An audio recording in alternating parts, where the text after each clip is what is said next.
regarder la Bible, de consulter. Est-ce que le Christ étant la vérité avait délivré toute la vérité? Comme cette vérité n'a jamais été révélée, et on ne peut pas la trouver dans la Bible. Mais pourquoi vous n'avez pas fait Éden vous-même? Pour ce qui me concerne, le Seigneur a toujours voulu que je partage cette expertise, cette expérience avec plusieurs personnes. Vous voyez à travers les médias, à travers le monde, il y a des débats entre les chrétiens, même les chrétiens. Mais ça se passe ici sur le plateau de Voilà, nous les suivons. Ils ne se retrouvent plus. Vous avez toute notre permission parce qu'il y en a qui disent des vérités fausses. Le monde souffre terriblement parce que même la Bible, ils n'arrivent pas à la comprendre. L'adamisme, c'est une question d'identité. Où tu es, où tu n'es pas. L'être part de quelque part. Il faut lui affecter un esprit, une force capable d'animer l'être. Cette Afrique dont les chrétiens ne peuvent pas entendre parler était une Afrique organisée. L'Égypte était déjà organisée quand la Grèce n'existait même pas. Et vous ne pouvez pas me montrer aucun verset du Coran qui pousse aux gens d'aller tuer. La Bible est mystérieuse. C'est pas donné comme ça. C'est Dieu qui parle. Et il vient en Afrique centrale, particulièrement au Congo, et il dit, ça c'est mon territoire. Il délimite son territoire. Et bien voilà, homéostasie, la spiritualité des profondeurs, le voyage guidé dans les mystères de l'esprit et surtout le choc des convictions duquel jaillit la vérité. Mesdames et messieurs, aujourd'hui, une fois de plus, nous sommes avec vous en direct dans un thème très homéostasique, un thème qui nous a bouleversés, un thème dont nous sommes tombés des nues en prenant connaissance, un thème qui va vous laisser sans voix, mais un thème qui n'en est pas moins la vérité. Tout le problème, c'est ça. La vérité reste la vérité et la vérité, ce n'est pas ce que nous croyons. La vérité, ce n'est pas ce que nous voulons. La vérité, ce n'est pas ce que nous espérons. Mais la vérité est la vérité, ce qu'elle est de toute éternité, indépendamment de nos pensées, de nos paroles et de nos actions. Et cette vérité, depuis un bon moment, sur ce plateau de Homéostasie, la spiritualité des profondeurs, c'est M. Branham Bonheur qui nous l'apporte en mettant les points sur les i, en appelant chien par chien, chat par chat, sans langue de bois. Et c'est ça qui nous fascine au point où ça balaie toutes les convictions que nous avions autrefois. Et on se dit, on nous a menés en bateau depuis 2000 ans et trop c'est trop. Monsieur Branham Bonheur, bonjour. Bonjour, monsieur Alexis. Alors, ravi de vous retrouver une fois de plus en direct sur ce plateau, dans cette série d'émissions où vous venez délivrer la vérité. Mais la valeur de tout message dépendant étroitement de la qualité du messager. Dites aux téléspectateurs, vous-même par vos mots, qui vous êtes exactement afin qu'ils comprennent votre message. Merci beaucoup. L'autre fois, je vous disais que je suis croyant de William Mario Branham. Je n'ai pas une autre identité que de croire à celui qui a créé l'ancien monde et le nouveau monde qu'on appelle l'Amérique. Donc vous n'êtes pas chef spirituel, vous n'êtes pas gourou, vous n'êtes pas un grand maître en spiritualité. Non, non, non. Toutes ces dénominations, ce sont des religieux. Moi, je ne suis pas religieux. Je vous disais que je ne suis pas juif, je ne suis pas musulman, je ne suis pas chrétien, je ne suis pas bouddhiste et pas bien d'autres. Oui, mais c'est ça le grand problème, parce qu'il y en a qui se sont interrogés du fait des scandales au fur et à mesure que vous parlez sur ce plateau, que vous délivrez la vérité. Il y en a qui ont dit, monsieur le journaliste, restez tranquille, monsieur Branham a pour objectif de construire une église, d'avoir une religion, et voilà pourquoi il est en train de balancer vérité sur vérité, comme ça des adeptes vont arriver. Ah d'accord. Non, c'est intéressant, monsieur Alexis. Hein, est-ce que ce n'est pas ça votre objectif? Non, non, non, non, j'ai aimé votre question là. Hein, c'est vraiment central. Ben oui. C'est mieux que... Les téléspectateurs s'interrogent. Bien entendu. Bien aimé, je vous rassure. Quand je vous dis que moi je ne suis pas religieux, c'est parce que je ne suis pas quelqu'un qui s'intéresse aux églises. Parce que tout le monde, j'allais dire, tous les pasteurs qui construisent les églises, c'est parce qu'ils veulent les dîmes et les offrandes. En aucun moment, bien aimé, je pèse bien mes mots, je suis devant un plateau télévisé je vous rassure, je ne suis pas religieux. En aucun moment vous verrez moi, Branham Bonheur, croyant de William Mario Branham, créateur de l'ancien monde et du nouveau monde. En aucun cas vous me verrez avec une église pour bouffer les dîmes et les offrandes. Tous ces hommes-là, ils construisent des églises parce qu'ils veulent les dîmes et les offrandes. Branham m'a dit, vous devez travailler. Branham m'a dit, toute ma vie, c'est ce que Branham dit, dans son livre intitulé « L'expectative ». Il dit, toute ma vie, page 11, toute ma vie, j'ai gagné ma vie en travaillant. Branham a défié en disant aux gens que demandez à ses administrateurs, demandez à ces hommes. En aucun moment, j'ai ramassé les dîmes des offrandes. Il dit, quand les gens me donnaient les dîmes des offrandes, je les mettais à la disposition des champs missionnaires ou bien des besoins des assemblées. Par exemple, si quelqu'un a une assemblée, quand on lui donnait les dîmes, il remettait cela. Si aujourd'hui, quelqu'un pense soutenir la mission de William Mario Branham d'aller prêcher au monde, en aucun cas je peux recevoir cela. Si vous pensez le soutenir à la DRTV, tant mieux. Partout d'autre, tant mieux. En aucun cas j'ai le droit de bouffer les dîmes et les offrandes pour acheter les voitures, les maisons, les habits. En aucun moment. Branham dit travaille. Donc, très bien. Branham vous recommande de travailler et vous êtes fidèle à ça. Est-ce que c'est une façon comme une autre pour vous d'accuser les hommes de Dieu très charismatiques, apôtres, pasteurs, évêques, docteurs, prophètes, archibishops, vous les accusez de construire des églises, de rassembler des fidèles pour bouffer les dîmes et les offrandes?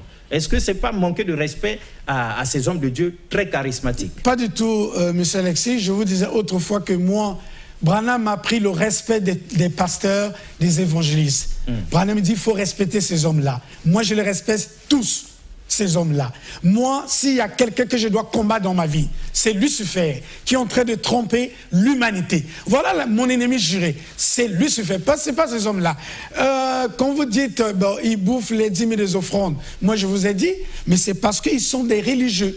Branham nous dit, nous n'avons pas le droit de prendre les dîmes et les offrandes. Donc les dîmes et les offrandes, là, normalement, on devait arrêter avec ça dans les églises. Non, ça veut dire on peut donner les dîmes et les offrandes dans des assemblées. Mais le pasteur n'a pas ce droit de prendre les dîmes et les offrandes pour acheter ses voitures, ses maisons, ou bien... C'est plutôt pour les charges de l'église. Exactement. Payer l'électricité, l'eau et tout le reste. Un peu de social. Non. La vie sociale, il faut aller au ministère de l'Action et de l'Humanitaire. Pas de vie sociale. Non, pas de vie sociale. C'est justement s'occuper des chaises, des bons, du courant, voilà, du baf, des pianos, tout le reste. Mais le pasteur n'a pas ce droit. Qui en dehors, même le diacre, qui que ce soit. Pasteur, apôtre, évêque, docteur, prophète, tout ce que vous êtes, personne n'a le droit de toucher aux dîmes des offrandes. C'est fait pour les besoins des assemblées ou bien des champs missionnaires. Vous partez aux champs missionnaires, vous n'avez pas le droit. C'est justement votre espace. Les espaces que vous allez prêcher. C'est ça ce qui est recommandé. Ta voiture, j'allais dire, tes vestes, ton hôtel, ton manger, c'est toi-même. Branham dit... Ta maison, toi-même. Branham dit, je payais mes hôtels avec mes propres fonds. Donc les hommes de Dieu doivent prendre en charge leurs femmes, leurs enfants, leurs maisons, leurs loyers. Eux-mêmes. Ils n'ont pas le droit de prendre les dîmes et les enfants. La réparation de leur voiture, c'est eux-mêmes. Les frais scolaires des enfants, c'est eux-mêmes. Tu es là, tu dois être un commerçant, un agriculteur. Dernière question. Je vous en prie. Vous n'entriez dans le thème parce que ça, c'est une façon de s'introduire et de permettre aux téléspectateurs d'aller s'asseoir. C'est intéressant. Dernière question. Quelqu'un dit que monsieur Branham Bonheur, que vous voyez là, monsieur le journaliste, c'est quelqu'un qui a raté sa vie. C'est quelqu'un qui est visiblement au chômage, c'est quelqu'un qui n'a rien à faire. Et quand on n'a rien à faire, généralement, monsieur le journaliste, on commence à voir les anges, des prophètes, Dieu vous confie une mission. Et tellement il est dans l'oisiveté, il lui manque tout, Branham lui apparaît et maintenant il l'envoie à la télé. Ce serait-ce pas là la misère, la galère qui fait que vous soyez connecté à William Marion Branham? Moi, donc ce monsieur-là, il ne me connaît pas. Donc il ne vous connaît pas. Il ne me connaît pas. Je suis désolé. Moi, je ne réponds pas à ces futilités. Je regrette. Moi, je parle de la vie spirituelle. Ce monsieur, c'est un religieux. C'est pas intéressant que je puisse répondre à ce genre de questions. Vous faites bien de ne pas répondre à cette question, mais le moi étant haïssable, vous mettez ça de côté, mais nous disons aux téléspectateurs qui viennent d'accuser injustement Monsieur Branham Bonheur que vous avez en face de vous un entrepreneur, un très grand entrepreneur et qui, loin d'être au chômage, a plutôt des employés, plutôt donne de l'emploi aux gens. Et donc, votre question, votre analyse n'est pas juste. Ce n'est pas parce qu'il y a la galère, il y a la misère et il manque de tout qu'il est arrivé sur ce plateau. Alors, cela dit, Monsieur Branham, des fois, nous nous mettons du côté des téléspectateurs parce que, vous savez, ça fait 20 ans que nous faisons homéostasie, la spiritualité des profondeurs. On n'avait jamais entendu des choses telles que vous venez, vous les délivrer sur ce plateau. Ça fait 2000 ans, et bien plus que l'Église existe, mais nous n'avons jamais entendu ces choses-là. Aujourd'hui, vous revenez récidiviste. Au lieu de retirer ce que vous avez, mais vous venez enfoncer le clou avec naissance et résurrection de Jésus-Christ. Un gros mensonge. Donc il n'y a eu ni naissance, ni résurrection. Tout ça c'est du bluff. Donc on a bluffé le monde, on nous a mené en bateau depuis des siècles, sinon des millénaires. Alors tout le monde est tout cuit. Pourquoi ce choc? Pourquoi ce scandale? Pourquoi ce manque de respect envers le Seigneur Jésus-Christ, notre Seigneur et Sauveur bien-aimé, hein, la Bible est claire, car Dieu a tant aimé le monde qu'il a envoyé, Haute-Varèse, Dieu a tant aimé le monde qu'il a envoyé son Fils unique afin que quiconque croit en lui ne périsse point et qu'il ait la vie éternelle. Pourquoi vous manquez complètement de respect au Seigneur Jésus? Vous essuyez vos pieds sur le Seigneur comme s'il était une serpillière. Bon, vous vous foutez entre guillemets de la gueule du Seigneur Jésus-Christ. Pourquoi ce mépris? Pourquoi ce dédain? Quelqu'un dit alors que William Marion Branham lui-même respectait le Seigneur Jésus-Christ comme pas possible. Très bien. Branham disait, ne prenez pas ce que je dis, prenez toujours ce que je vais vous dire. William Marion Branham a présenté Jésus-Christ au monde. Les gens n'ont pas compris ce que William Marion Branham parlait de Jésus-Christ. Branham dit, moi j'ai prêché comme Paul. Vous savez ce que Paul disait, M. Alexis? Quand il avait rencontré Jésus-Christ, et en route, et quelques temps après, il donne la main d'association aux apôtres. Quelques temps après, Paul rentre dans le désert. 3 ans après, il ressort. Paul avait changé de langage. Écoutez, parce que vous me posez cette question-là, elle est centrale. Elle est d'importance. Elle est importante. Il dit, mais pourquoi vous voulez rendre Jésus-Christ nul? Mais je vais commencer à citer Paul. Mais Paul disait, il dit, je me demande. Quand il est sorti du désert, Paul a utilisé notre langage. Il dit, nous prophétisons en partie. Nous prophétisons en partie, nous connaissons en partie. Il dit, quand le parfait viendra, le partiel disparaîtra. Paul ajoute, il dit, tout temps, quand je veux faire le bien, le mal m'arrive. Alors que celui qui vit en moi, ce n'est pas moi, mais c'est Christ qui vit en moi. Il dit, comment Christ vit en moi, et que chaque fois, moi je veux faire le bien, ce mal m'arrive. Il dit, c'est pourquoi, dans Hébreux 6, laissons, je répète bien la Bible, M. Alexis, laissons, Hébreux chapitre 6, laissons tous les éléments de la parole de Christ, tendant à celui qui est parfait. Paul, quand il a compris que sa vie, que chaque fois, tout le temps qu'il est resté avec Jésus-Christ, Paul n'a jamais vécu une vie de chasteté. Paul n'a jamais vécu une vie de sainteté. Paul n'a jamais vécu une vie de pureté. Il dit, comment Christ vit en moi? Quand je veux pratiquer le bien, le mal m'arrive. Il dit alors que celui qui vit en moi, c'est pas moi, c'est Christ. Il dit, comment Christ vit en moi? Je continue à pécher. Par conséquent, laissons tous les éléments de la parole de Christ, tendons à celui qui est parfait. Branham dit, vous devez laisser sa naissance, son baptême et sa fameuse résurrection qu'on nous a fait croire que Jésus-Christ a été ressuscité. Je ne sais pas si je vais commencer par... On nous a seulement fait croire. Mais on nous a fait croire que Jésus-Christ a été ressuscité. Très bien, on vous permet d'entrer dans le message, on vous laisse le temps de délivrer votre message aux téléspectateurs sur 5, 10, 15 minutes. avant que nous ne puissions vous interrompre par les messages qu'ils envoient en direct, par les appels, parce qu'ils peuvent appeler, mesdames et messieurs, vous pouvez appeler au numéro qui s'affiche à l'écran, vous pouvez envoyer vos messages, nous allons les lire après l'exposé de Monsieur Branham Bonheur, parce que visiblement, nous tombons des nues, même Patrice Louvezeau risque de s'embrouiller dans les machines de la régie, tellement lui aussi croyait fermement que Jésus-Christ est Seigneur et Sauveur, qu'il était né mystérieusement sans père et qu'il était ressuscité le 3e jour après sa crucifixion. Odvarez d'Abira, également fidèle du Seigneur Jésus-Christ, malgré le cortège de péché que nous traînons derrière nous. Avant que je vienne au sujet de la résurrection, j'appelle ça la fameuse résurrection de Jésus-Christ, je vais aller très vite avec sa naissance. Tout commence par là, M. Alexis. Exactement. Si les gens prétendent adorer Jésus-Christ, en nous faisant croire qu'il est Dieu, alors que Dieu veut dire l'objet d'adoration, le sujet d'adoration, nous adorons Dieu parce qu'il est créateur. En aucun moment, Jésus-Christ a créé quelque chose. En aucun moment, on ne parle de Jésus-Christ de multiplier les pains, mais c'est de la multiplication. C'est ce que une industrie peut multiplier. Les poissons. C'est pas de la création. Mais c'est pas de la création. Ces pains-là existaient déjà. Très bien.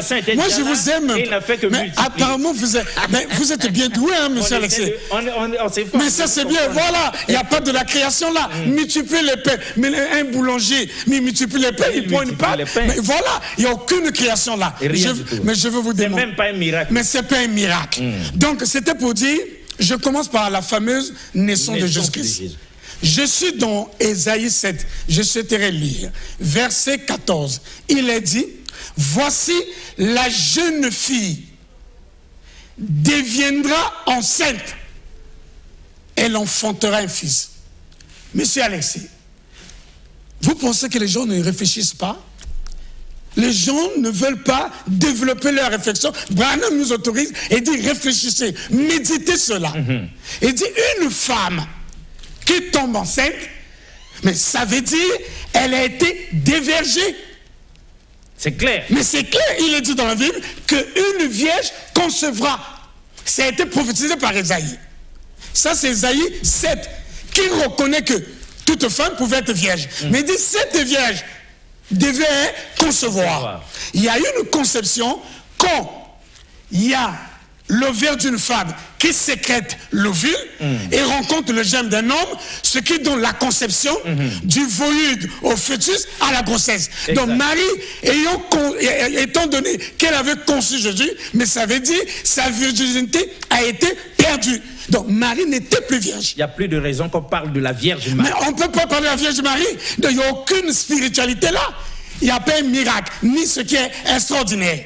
Or, monsieur Alexis, si vous disiez que Marie a donné Jésus au monde sans qu'elle soit enceinte, voici une vérité vraie.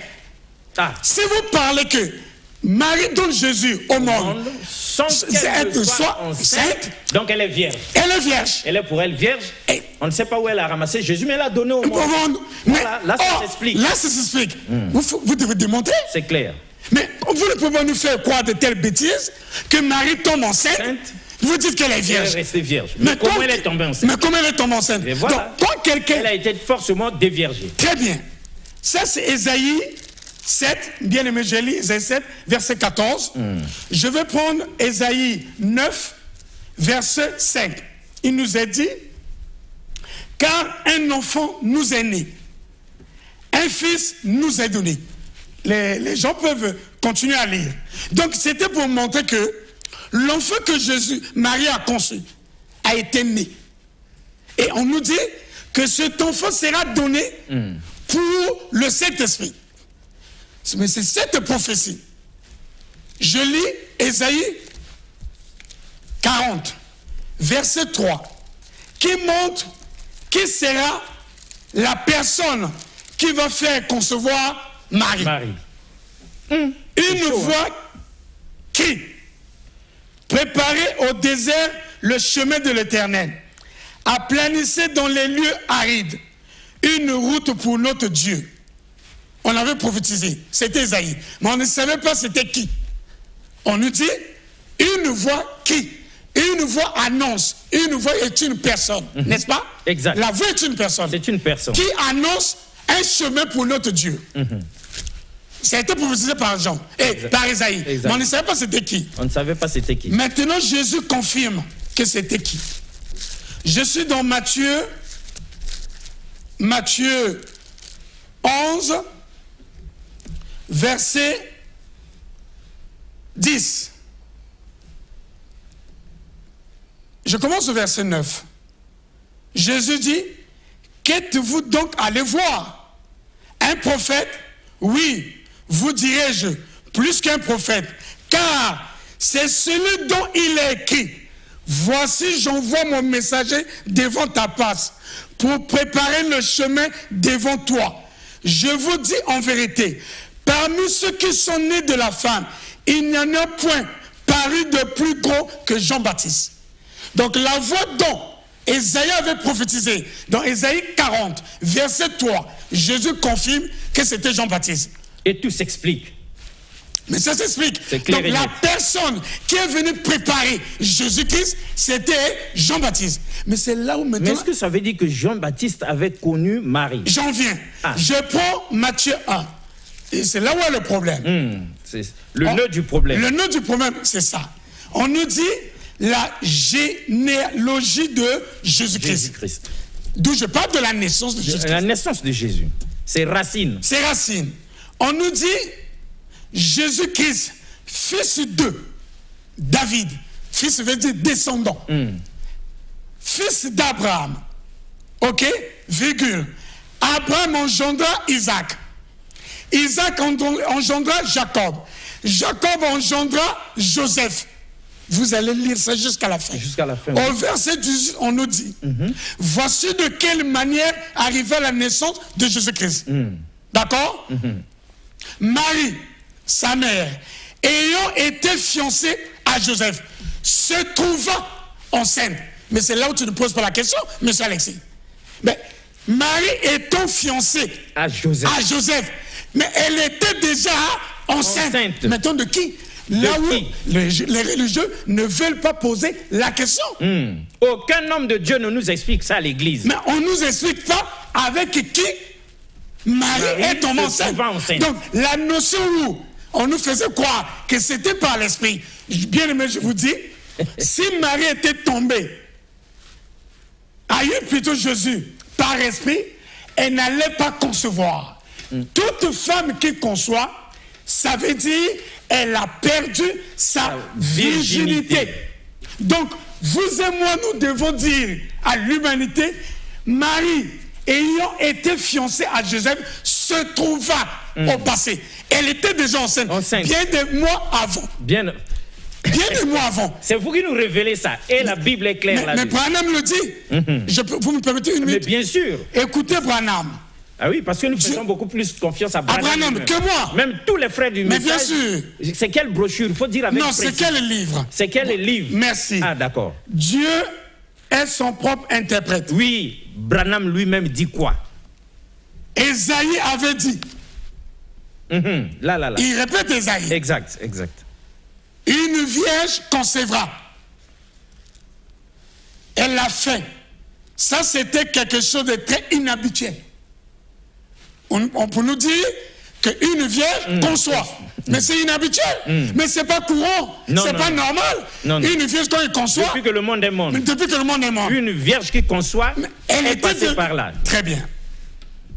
En effet, voyez, ce n'est que plusieurs centaines d'années plus tard que cette vierge a conçu.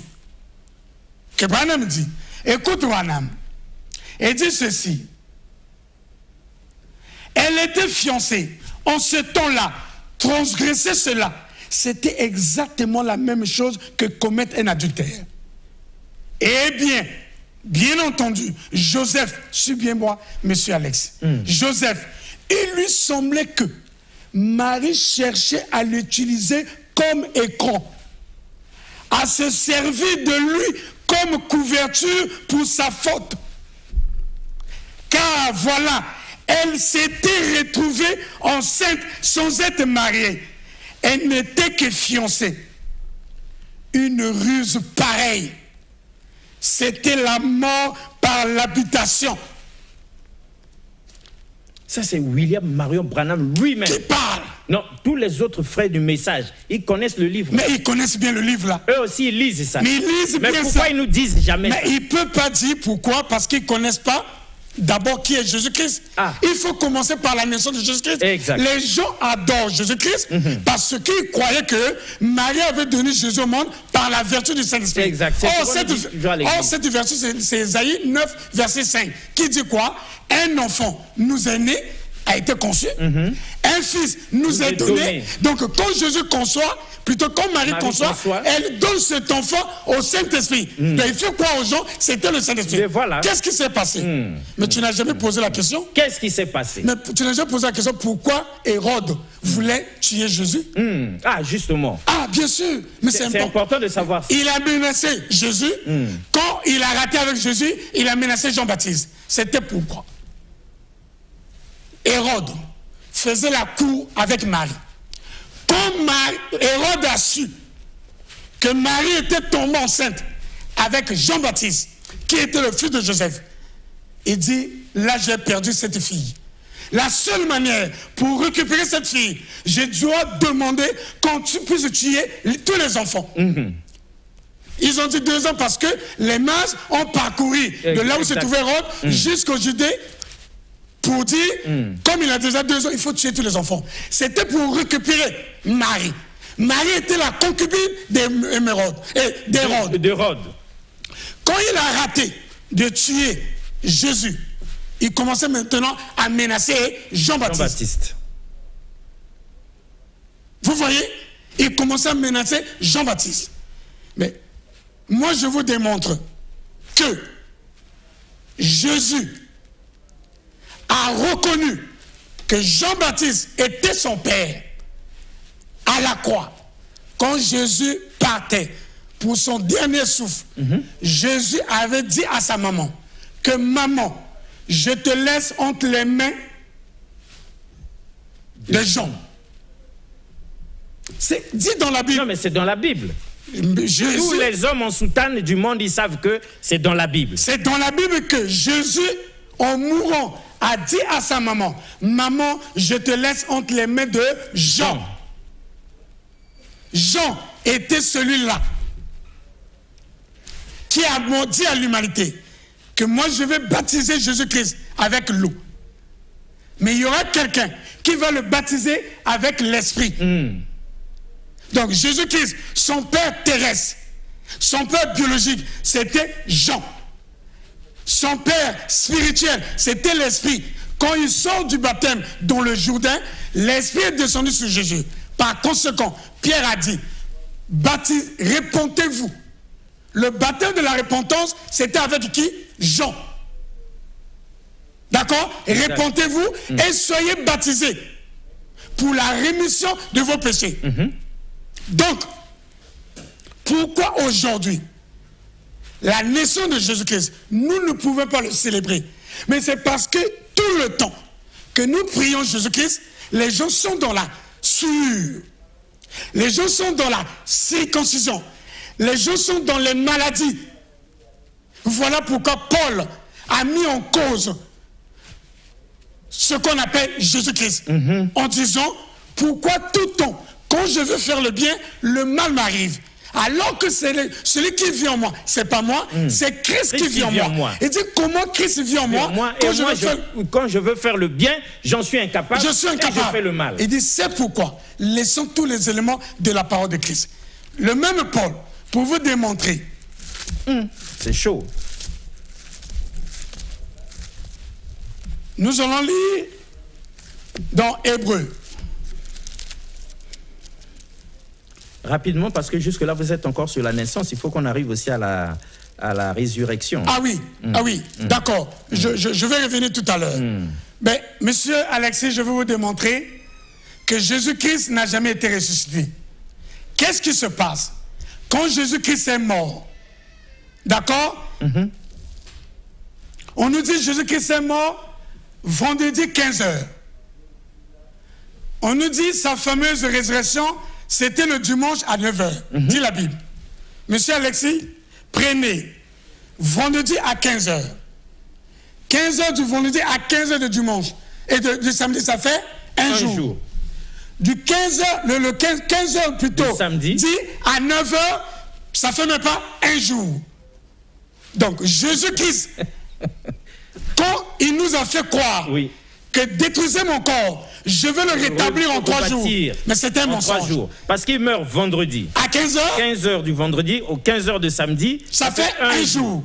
Mais 15h de samedi à 9h de dimanche. Mais ça fait même pas un jour. Même pas un jour. Ça fait même pas 2 jours. Jésus-Christ a fait seulement un jour et demi. Mais même pas et demi. Ou bien un jour et un quart. Et quelques heures. Et quelques heures. Et quelques heures. Où sont ces 3 jours? C'est 3 jours. Jésus-Christ n'est jamais resté 3 jours dans la tombe. Qu'est-ce qui se passe? Quand il était même pas entré dans la terre, hein, c'était juste dans un sépulcre. Oui. Même pas dans la terre. Et c'est Marie, sa mère, et Marie de Magdala, qui prend la prophétie de David, en disant, il nous a dit dans David, que je ne laisserai pas mon sein voir la corruption, ni aller dans les séjours de mort. Il dit, allons-y, embaumer le corps de Jésus. Et quand ils venaient pour embaumer le corps de Jésus, ils ont écouté un tremblement de terre. C'était une explosion.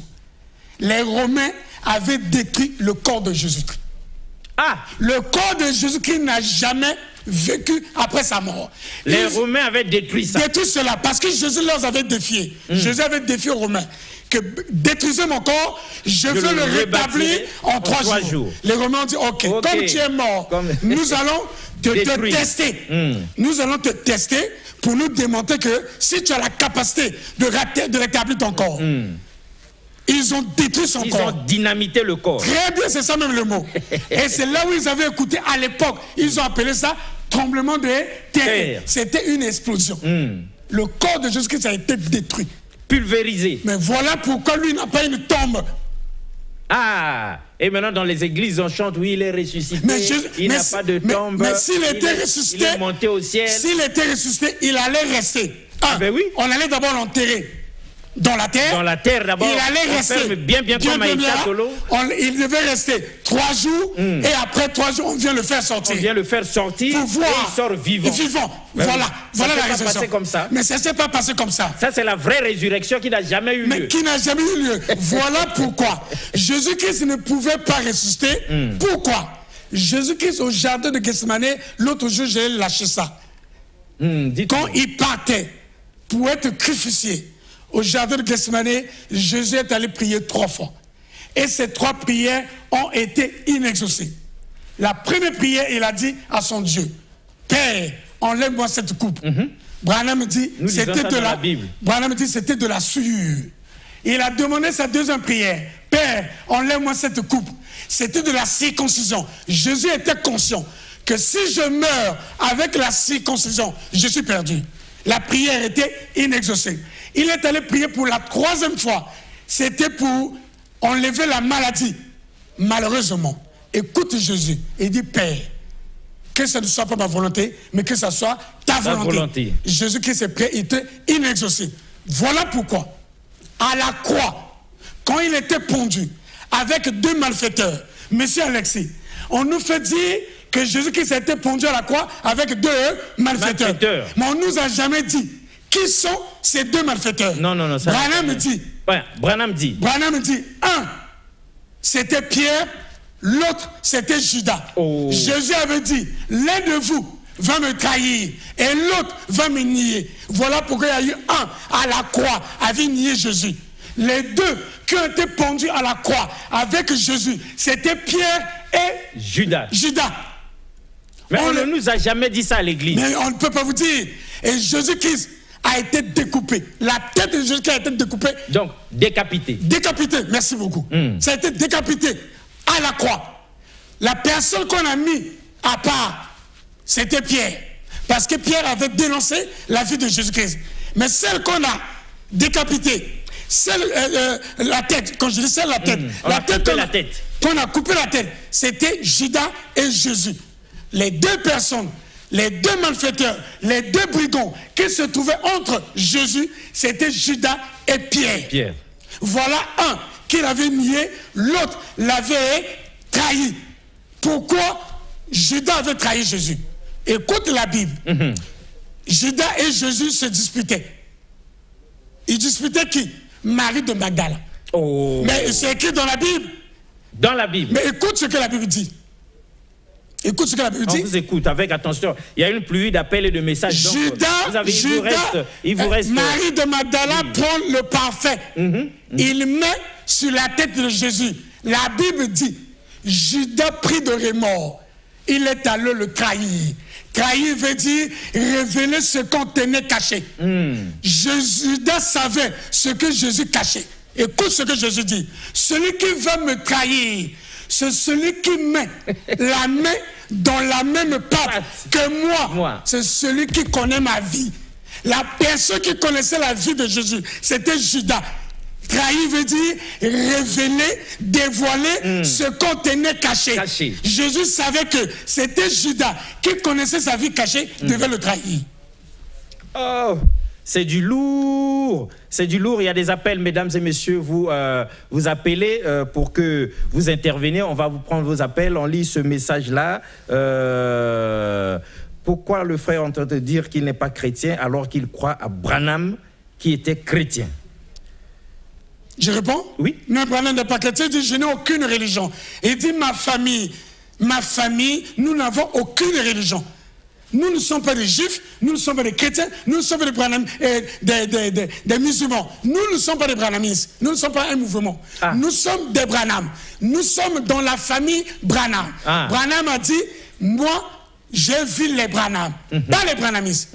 Voilà, nous ne sommes pas une religion. Non, non, pas du tout. En tout cas, les branhamistes, là, nous devons pas les considérer. Non, nous sommes les Branham. Vous êtes de la famille de Branham. On nous appelle les Branham. Les Branham. C'est une famille. Très bien. Allô? Allô? Vous avez une minute, rapidement. Allô? On vous écoute, vous avez une minute, vous êtes en direct. Je suis M. Nyanga, je suis à Oyo. Je veux que le monsieur qui est à vos côtés, pour l'authenticité de ce qu'il dit. Très bien. Dans la Bible, quel verset avait parlé que celui qui était mort à la croix à droite, c'était Pierre ou c'était Judas? Parce que ce qu'il dit, c'est carrément faux, il n'est pas dans la Bible. Très bien. Merci, je réponds bien aimé. Jésus a dit, on a dit ceci. Jésus a été crucifié à la croix avec deux brigands. Deux malfaiteurs. C'est ce que la Bible dit que Jésus-Christ était le troisième malfaiteur. Dit la Bible. La Bible dit que Jésus-Christ était le troisième malfaiteur. Jésus-Christ dit, moi je serai compté parmi les malfaiteurs. Jésus a dit que moi, à ma mort, il dit, Pierre, tu vas me nier. Jésus a dit que l'un de vous va me trahir. Mais c'est les deux personnes. Celui qui a trahi et celui qui a nié se sont retrouvés de part et d'autre de Jésus. Bien aimé, je vous rappelle, quand Jésus... Allez-y. Oui, il y a beaucoup d'autres questions. Vous avez donné la réponse, elle est claire, nette et précise. Allô? Allô? Oui. J'ai une question à poser à ce monsieur-là. Rapidement, s'il vous plaît, vous avez 30 secondes. Ce monsieur-là, il n'a jamais vu Branham, il ne connaît pas Branham, c'est un imposteur. Hein? Dites-lui, est-ce qu'il n'est pas... C'est pas de la magie qu'il est en train de faire là? Très bien. Ouais, je réponds. Un magicien tout fait. J'appelle depuis Gamboma. Très bien. Je le connais, il est de Gamboma. Très bien. Vous êtes un grand magicien tout fait. Voilà quelqu'un de Gamboma qui vous connaît et qui délivre sur ce message. Voilà, vous êtes un magicien. Est-ce que ce n'est pas de la magie pure et simple ce que vous êtes en train de faire? Merci beaucoup, elle est pertinente ta question là. Bien-aimé, dites-moi, cite-moi un seul magicien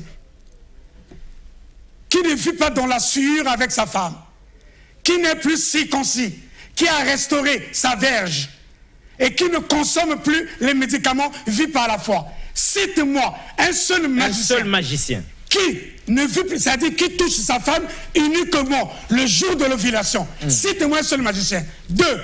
Qui n'est plus circoncis. Moi, j'ai été circoncis à mon enfance. Je me suis restauré. Vous avez restauré. Je me suis restauré à l'hôpital général de Gombo. Cite-moi 2 3. Cite-moi un seul magicien qui ne consomme plus les médicaments, qui vit par la foi. Il n'y en a pas, bien aimé. Il y en a Je pas. suis désolé. Vous ne me connaissez plus. Voilà.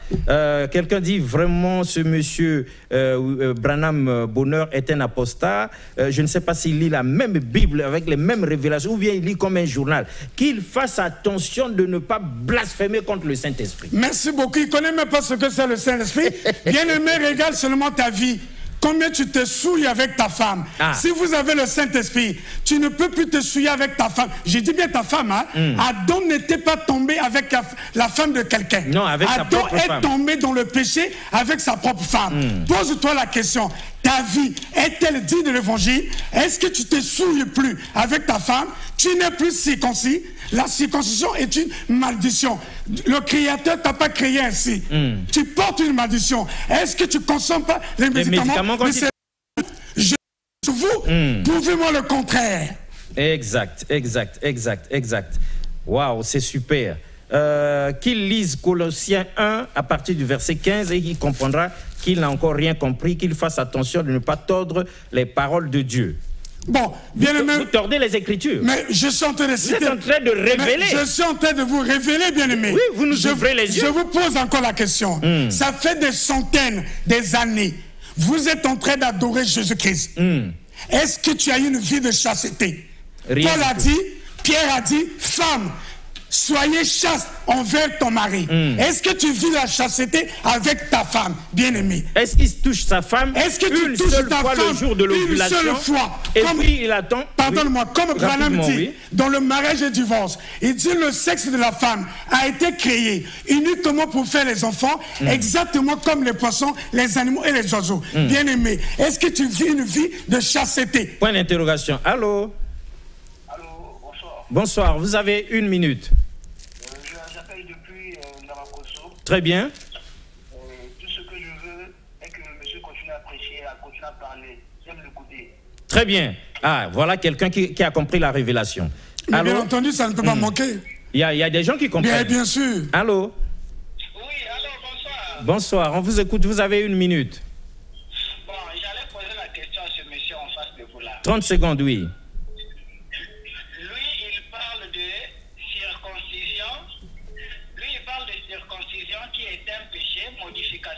De la création de Dieu. Très bien. Mais pourquoi lui il se rase la tête et la barbe? Est-ce que c'est pas une façon de modifier la création de Dieu? Il aurait pu garder aussi la barbe et ses cheveux sur la tête comme il garde la verge du pays. Très bien. Ok, je réponds. On vous écoute. La réponse. Oui. Ok, mais bien aimé, on enlève la barbe, c'est quand tu te sens mal à l'aise. La barbe gratte quelqu'un et c'est ça. Les cheveux, la même chose. Tu sens que tu commences à être lourd, c'est ça la raison. Il n'y a pas autre chose. C'est pas un péché. Branham me dit, tout ce qui n'est pas péché, fais-le. Vous voyez William Branham, il se rasait. Et voilà, donc c'est pas tout ce qui n'est pas péché, fait le bien-aimé. Qu'est-ce qu'un péché? C'est un acte conscient qui enfreint aux règles et aux principes. Montrez-moi qu'est-ce que j'ai enfreint. Non, mais il y en a pas. Rien du tout. Je suis désolé. Sauf s'ils arrivent sur ce plateau-là faire la démonstration comme vous faites de façon biblique et scripturelle. Voilà. Allô? Il nous reste 3 minutes. Bonjour, rapidement, vous avez 30 secondes. Ah, il est parti? Très bien. Quelqu'un demande alors, qui est notre créateur? Très bien. Bien-aimé, notre créateur, c'est William Marion Branham. Quand William Branham a créé l'ancien monde existait avec 3 continents, l'Afrique, l'Europe et l'Asie. Et il a prouvé cela avec sa montagne qui se trouve dans le sud de l'Afrique, que nous appelons l'Afrique du Sud. Cette montagne se trouve à 450 km devant la ville d'Urban. Bien aimé, vous partez en Afrique du Sud, dans la ville d'Urban, vous allez rencontrer la montagne de William Branham. Branham a prouvé que l'ancien monde qui existait, il a créé le nouveau monde, que nous appelons le continent américain. Vous allez dans l'État Kentucky, à 160 km au nord de Jeffersonville. Vous allez voir cette même montagne où il y a le visage et le nom de William Branham gravé. William Branham. Et la date à laquelle l'Amérique a été créée. Très bien. Je vous donne la date. Très bien. Il reste le 23 octobre 1460. Le Branham 23 a prouvé octobre 1460. Date de création par Branham de l'Amérique. De l'Amérique. Très bien. Alors, de ce continent. De ce continent. Alors, rapidement, la dernière minute. Allô? Allô? Allô, vous avez 30 secondes? Oui, vous avez 30 secondes. On est arrivé à la fin de l'émission. Oui. Uh-huh. Je vais donner mon avis, là. Oui, rapidement, vous avez 30 secondes. Ah, mais la personne en question peut lui dire que Maro Branham avait crié la deuxième vie. Quelle est votre question? Oui, ma question est qu'entre Branham et Jésus-Christ, qui a été né le premier? Voilà, entre Branham et Jésus-Christ, qui est né le premier? Mais bien entendu. Jésus. Mais non, j'en viens. Ah oui, rapidement. Mais j'en viens. Il nous reste une minute. Mais j'en viens. Oui. Mais vous avez fait la démonstration plus tôt. Bien entendu, bien aimé. Mais Jésus-Christ, bien aimé, je vous dis ceci. Sortons dans l'aveuglement. Jésus-Christ est né hors les liens du mariage. Marie a conçu Jésus sans le mariage. Mais gênez-vous. Et puis Marie l'a donné comme les femmes d'aujourd'hui font. Marie a fait de Joseph son bouclier, en prenant le Saint-Esprit comme couverture. C'est tout. C'est tout. C'est dit dans Ésaïe. Et c'est dit dans Ésaïe 9, verset 5. Un enfant nous est né. C'est votre Marie conclusion. avait conçu. Un fils nous est donné. Marie a fait croire à l'humanité que le fils là, c'était pour le Saint-Esprit. Voilà. Jésus-Christ n'a jamais créé. Branham dit, en aucun moment, ni Moïse, ni Jésus, créer veut dire amener quelque chose qui n'est pas à l'existence, Arrêtons d'adorer Jésus-Christ. Voyez votre vie. Votre vie est-elle digne de l'évangile? Quand vous demeurez dans les maladies, vous consommez les médicaments. Et vous êtes circoncis. Vous êtes circoncis. Très bien. Vous êtes dans la sueur, tu touches ta femme tous les jours. Mais arrêtons. Sortons de cette religion. Sortons de ce monde-là, sortons de cette religion, sortons de Babylone, sortons de ces faussetés, sortons de 2000 ans de gros mensonges comme ça. Naissance et résurrection de Jésus, pur bluff, pure affabulation, pur gros mensonge grand comme ça. Au revoir et à la prochaine. Merci beaucoup une fois de plus. Regardez la Bible, consultez-la. Est-ce que le Christ étant la vérité avait délivré toute la vérité? Comme cette vérité n'a jamais été révélée, et on ne peut pas la trouver dans la Bible.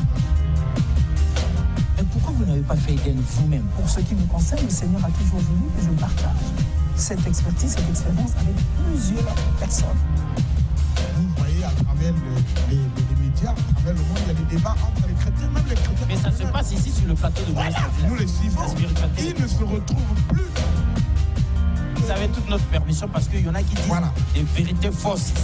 Terriblement. Souffre terriblement parce que même la Bible, ils n'arrivent pas à la comprendre.